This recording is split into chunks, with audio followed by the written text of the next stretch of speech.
y'all, and welcome to another exciting episode of Down Home Dirt, the show where we dive deep into the journey of entrepreneurship with those who took the plunge and all the ups and downs that come with it. My name is Dusta, and today I am joined with Taylor Frederick with Taymark Construction. Welcome, and thank you for recording today. Yeah, thank you so much for having me. I'm really excited to share your story. We're in season 2. It's all about women's stories, and I found out that you are a general contractor, which is really exciting because it's something I wanted to do. So I wanted to share your journey. So we can dive right into it. Tell us a little bit about yourself. Like, where are you from and how did you end up in the triangle? So I grew up outside of Charlotte in a town called Salisbury, really a even smaller part of that area called Faith. And I came to school for boarding school at the School of Science and Math in Durham when I was 15. And then after that, I went to school at State and just never left the area. So at this point, I've been in the Triangle area longer than I lived where I grew up.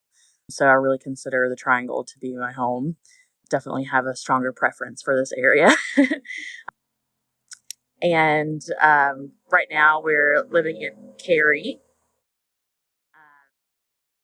And yeah, like you said, I'm a general contractor. I tested for licensure for commercial construction, which also includes residential construction, in August of 2022.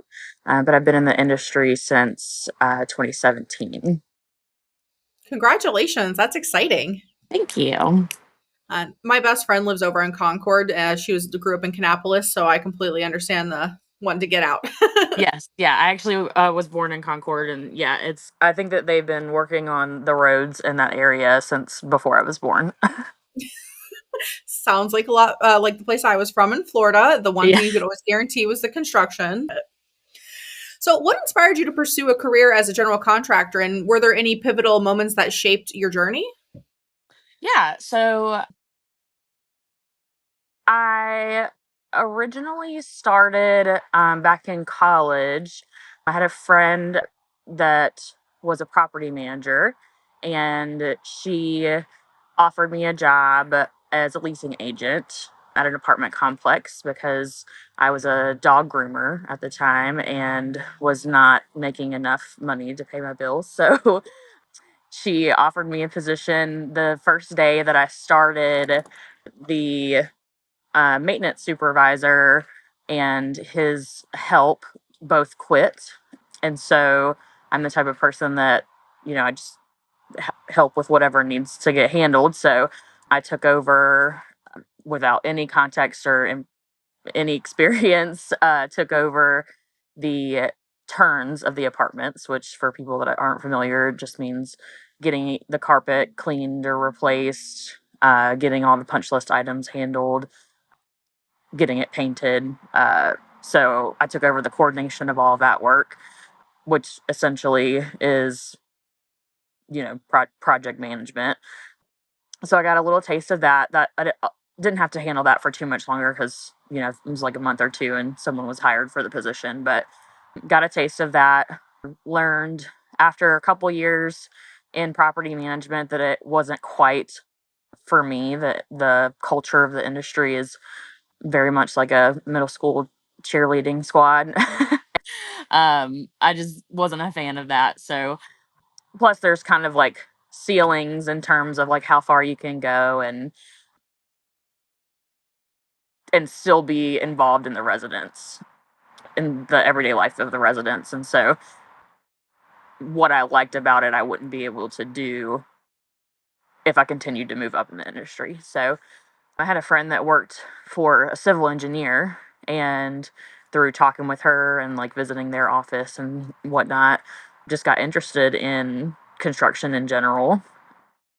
And there was a position available for mechanical engineer office that was filling in for someone on maternity leave. And so I was able to fill in as a contract administrator and was able to see, plans and how the process worked for the HVAC systems and, fire suppressant systems, things like that for large towers that were being built in downtown Raleigh and in downtown Durham. And I just thought it was really cool and really interesting. Looking back on it now, I can see different parts of my childhood where I was really interested in, the built environment in general and architectural design. And so, now it all makes sense. But yeah, I just thought it was really cool when I was exposed to it in that manner. And so after that, after the lady came back and that position was wrapped up, then I continued to look in the construction space, and I became a project manager for a paint subcontractor for that did like large commercial projects. So we did like, see, I managed for the IBM projects, the IBM renovations, Lenovo. We did Walmarts across the country, which was very interesting. So through those different projects, I was able to see, how projects are managed, work directly with the GCs on those projects. And I just really liked all the coordination of it. I liked seeing how the different parts that went into creating the built environment. And so, actually, through that position, I also saw the huge disconnect between the subcontractors and the architect in terms of the communication, like on the plans. So that got me really interested in architectural design as well, and inspired me to go back to school to get my degree in architecture.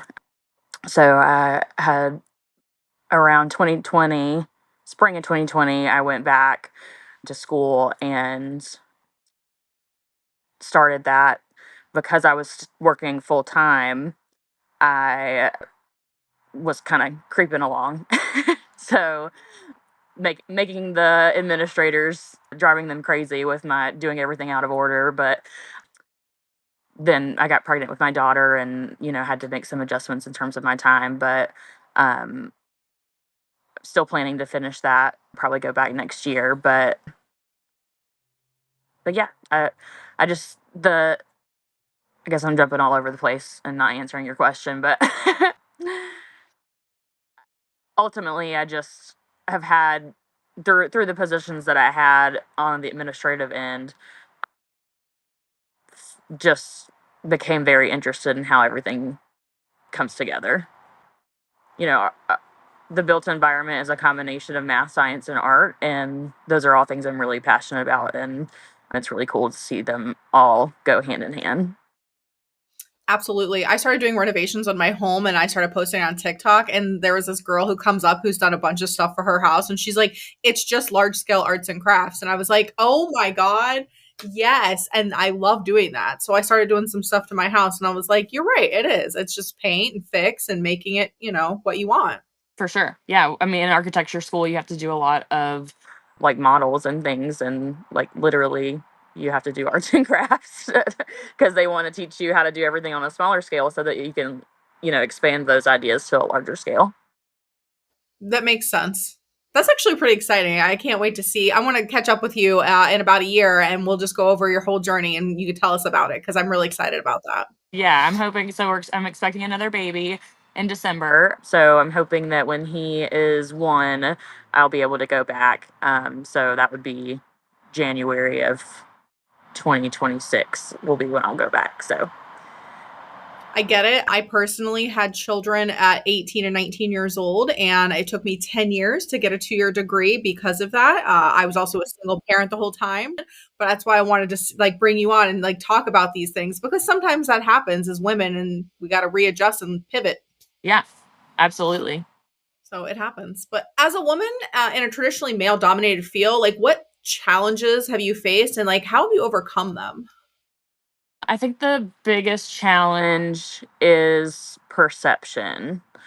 So when you're a strong, so in the industry, they are now more accepting of women, but it's more For most of the men in the industry, it's more of in positions like accounting or contract administration or secretary, someone that answers the phones. Um, when you're a person that is in a project manager position or like a director of operations position, like I've been, they have a hard time taking certain direction. It's also interesting because I think it's a cultural thing, because the the people in the field that are doing the work, they do not have an issue with taking direction from a woman. It's the guys that are sitting at the desk next to you that have an issue with taking direction from a woman. So there's a huge issue with, like I said, perception. And I can, as a woman, you can deliver something in the exact same way that a man would, and a man would be considered assertive, and the woman's considered a bitch, for lack of a better word. um, and so that is very difficult to navigate, especially when you're a very direct person like I am.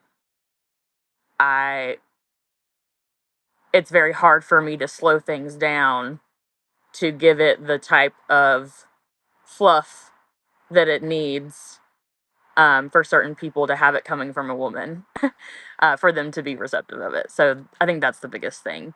I'm still learning how to overcome that. I completely understand. That was actually one of my biggest things is finding subcontractors to do the work that didn't have a problem with the fact that, I'm a girl. Can you share a specific project that tested your skills and resilience? Like, what did you learn from that experience? Oh, yeah. So, ironically, the hardest project that I've ever done was called the Learning Experience. And it was a daycare in North Raleigh near Triangle Town Center. Yes. That's hilarious. Yeah. So, that was when I was managing for the paint company. And there was a combination of factors that made it very difficult. The First of all, the person that had estimated the projects, that was a different department, they did so very poorly, and so not everything was accounted for, but we had made commitments to certain things that we couldn't make changes on. And then the other thing was, labor availability. I don't remember the specifics of why we had issues at that point in time, but the people that would normally be doing the work for us weren't available. And so the pricing of the labor was different, the quality of the labor was different. So we ended up, I think, having to we we painted most of it, and then I think we had to go back and repaint it again. I don't remember the specifics, but I think the biggest thing I learned during that process was patience, number one. Slowing down, not letting your emotions get involved, because that was the first project that I had ever worked on where I didn't meet or exceed the profit goals.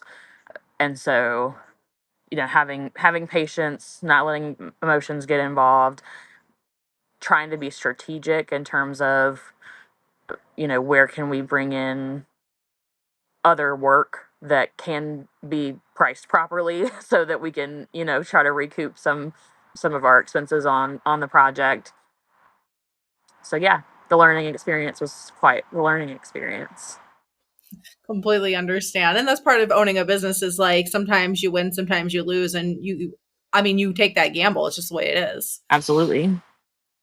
So, how do you balance the demands of running a construction business with personal life, and what strategies do you use to maintain that balance? I mean, really, it's all about prioritizing. That's part of why I started my own company, was so that I could have more autonomy over my own schedule. It was a lot harder to show up for my family in the way that I needed to when I had to be sitting at a desk for a certain amount of time. And so that's probably the biggest strategy, was just starting my own company. But yeah, since doing that, it's all about prioritizing and making sure I'm putting proper significance to what needs to get done to keep the business running, to keep our clients happy, versus making sure that I'm showing up for my family in certain ways and spending quality time with my daughter and making sure that I'm satisfying the whole point of starting my business to begin with, which was so that I could, be with my family. I get that. I do, because that's a lot of the reason why I started my business too, is so that I had control over my own schedule, especially being a single parent. Wanted to make sure that I could be there for them and do the things I need to do. Yeah. What role do mentorship and networking play in your career, and how have they influenced your growth as an entrepreneur? Oh, they're huge. They're one of the biggest parts. So I'm very lucky that one of my previous employers is has become a really great mentor to me. They are they started as a smaller construction company, specializing in structural repairs, and I started working for them and created processes on the administrative side that allowed for them to be able to grow and take on more business, make the jobs more efficient, make sure that the payments were actually coming in, things like that. And so they've kind of returned the favor in terms of investing in me and making sure that they remain a resource for me even as I've branched off on my own and doing my own thing. So I really appreciate having them as a resource. They help with construction things. So if there's something that I haven't encountered before, I can reach out to them and say, hey, what do I need to do about this? Or what do I need to consider with this? And if they don't know exactly what needs to be done for it, they can at least point me in the right direction. And that's really helpful. And I think makes me that much more valuable to the clients that I'm serving as well, because it's not just me and my brain and what I can, Google. It's they're like an extension of what I can provide. And then they also help with general business things too. So, you know, helping me strategize with what types of business to take on, how to navigate business in general. And the networking has been huge as well. I do a lot of BNI meetings. I'm waiting until baby stuff settles down to actually join a group because of the time commitment. But I, over the past year or so, have been going to as many visitor days as I can to see, what different groups are out there, establish connections, make myself that much more valuable to whatever group I join when I join it. So Very to me, important that you mentioned that too, because you got to find the group that works with you and for you and your business as well. Because I have been in some BNI groups before that just were not a good fit. yeah, And it took being in there for like 6 months to go, oh, wait a second, this maybe doesn't work out for me. yeah, absolutely. I mean, I'm really glad that it kind of worked out this way versus because, I agree with the structure of BNI and the purpose behind BNI. And so I was very eager to join right away. And because of the time commitment, so I submitted an application, and then because of the time commitment, didn't pull the final trigger yet. And so I'm kind of glad that it happened that way, because I don't think that the original group that I had in mind would be the best fit for me for a number of reasons. And so um, being able to visit the different groups has really helped me understand like what to look for, what I need from other people, and what I can provide to other people as well. And, I really, so outside of the actual, referral setup that's within BNI, I just really appreciate how encouraging it is. So to me, it's like business church. You go once a week, You get to be around like-minded people that have similar, business goals, and you get re-enthused for what you're out here doing things for. And so I really appreciate that. And it's been outside of just what I've gained in terms of actual business for my company, it has been really fulfilling, for myself as well. Absolutely. I think that's what networking groups do for me as well. I get like a renewed sense of energy every time I go to one, and I'm like, yes, we're all doing the same thing. We're going to go Mhm. out there and be energized. It's perfect. And BNI has the little at the end of the meeting where they give you like a little quote, so you even feel more, you're like, yes, I love that. So that's kind of one of the things that I always look forward to. My next question is, how do you approach leadership on the job site, and what qualities do you think are essential for effective team management?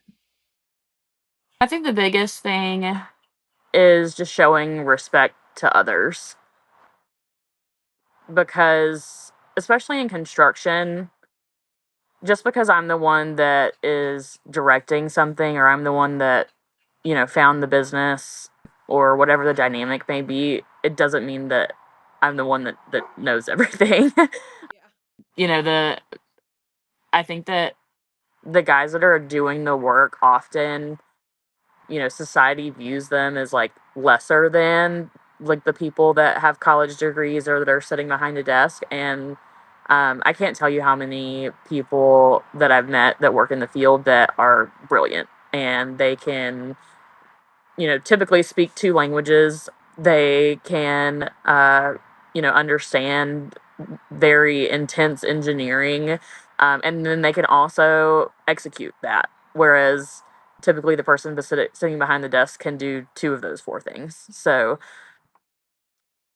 I think that the guys in the field, they are really creative and they really know what they're doing. They have, if you're working with good people, they have, really good attention to detail. And so just because I'm the one that brought the business in, that doesn't mean that I'm better than them. And so I think that as a leader and someone in the position that I'm in, it's just about having respect for them and then showing that respect to them as well. Absolutely. I agree with you on that because I'm a house cleaner and some people want to look down on me because what I do. And it's like, but you have to understand that I know chemicals that you don't Mhm. know, and which ones to mix, which ones don't, which ones work on Strategy. what surface. Yeah. Yeah. So I'm with you on that. Can you discuss the importance of diversity in the construction industry and how you advocate for inclusivity within your business? Yeah, absolutely. So it is one of the reasons why I wanted to start my own company.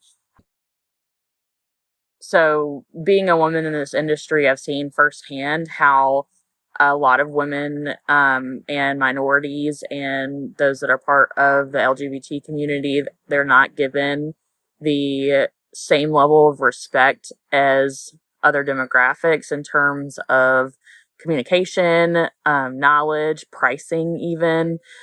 And so that is something that I feel like is really important to address. And I feel like the way that I can address that is by providing better service to, those groups of people.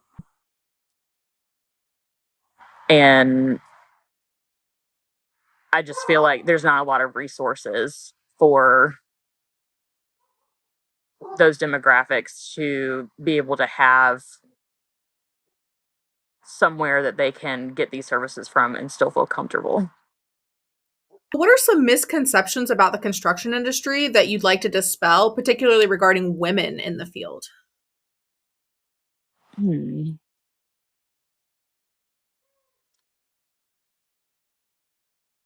Um, I don't know. That's a hard one.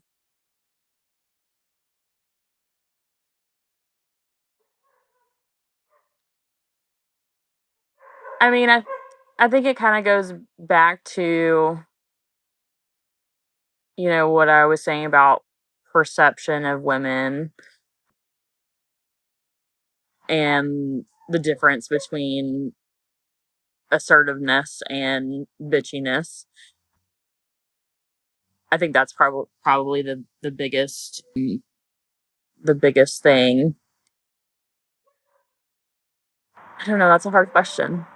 Yeah, I completely understand. That's kind of something I fumbled with a little bit because I was trying to figure out how to, close that gap myself. What advice would you give to young women aspiring to enter the construction industry or start their own business? I think that it is all about connections, and obviously you need to have the knowledge. You need to work with other people. I don't think that I could have studied for the test and taken the test and done this work and started this business without having the time that I worked in the industry, with other people and seeing how the engineers do things, how the architects do things, how the different subcontractors do things. um, Working for another general contractor to see all that entails.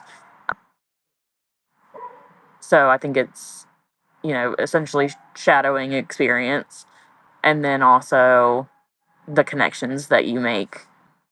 You can't perform a project without people to do the work. So that's one thing that I've prioritized over the past 5 years that I've been in the industry, was just collecting people in a spreadsheet that I can reach out to, for different resources or for different purposes. So I think I think experience and connections are the two biggest things. No, absolutely agree with you on that because if you don't have the connections, you almost don't have anything at that point. Yeah, for sure. It's very important. So, how do you handle conflict or challenges that arise on job sites, and what strategies do you use to resolve them effectively? I think that the biggest thing that I've learned, and it was something that I've learned the hard way, was trying to remove my emotions out of everything. Stereotypically, as women, we involve our emotions in everything that we do. And I just learned that even if I watch a male counterpart do the same thing, like I said, it's not always going to be as effective if I react that way. And I also don't feel like, it's not effective. It's not as effective in terms of how it's received, but it's also not as effective in terms of how I operate either. So if I'm able to remove the level of emotion out of my responses and out of my reactions, then I'm able to think more clearly and be perceived better as well. And I've learned a lot to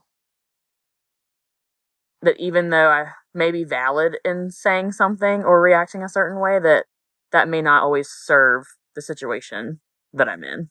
So I have a subcontractor that I was trying out, and he's not been very great, for a number of reasons.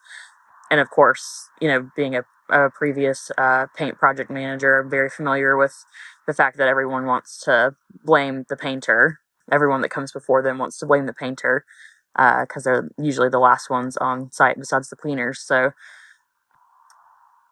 there were some issues in his work, and the very first, and I had already talked with the painter, and we made a joke about that concept of everyone blaming the painter. And the very first thing that this subcontractor said to me after I asked him if he could come address those things was blaming the painter for what happened, when it was absolutely, there's no way it could have been the painter's fault. And so, right away I wanted to respond with, here's A, B, and C of why it's not the painter's fault and why it's your fault. But that was just going to make him feel more defensive. And ultimately, I just needed him to come back on site and handle what needed to be handled. And so I just put that in my back pocket, vented to my husband about it, and just kept the conversation with him more straightforward of what actually needed to happen to get everything taken care of. And It's taken me a long time to be able to develop those skills because, um, I'm a very type A person. Like, I want you to know you're wrong when you're wrong. So,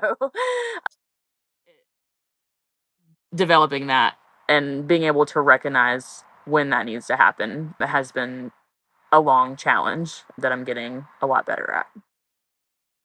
Understood. I'm still working on that, and I've only been in business about 5 years. And I have a system where I have my cleaners broken out in two different categories. So, like, if something goes wrong, I know exactly who did it because I was trying to mitigate some of that, oh, well, it wasn't me. I know Hmm. that you do dusting. This was a dusting related thing. So, it had to be you. Hold on one second. My phone's about to die. So let me grab a charger real quick. Okay.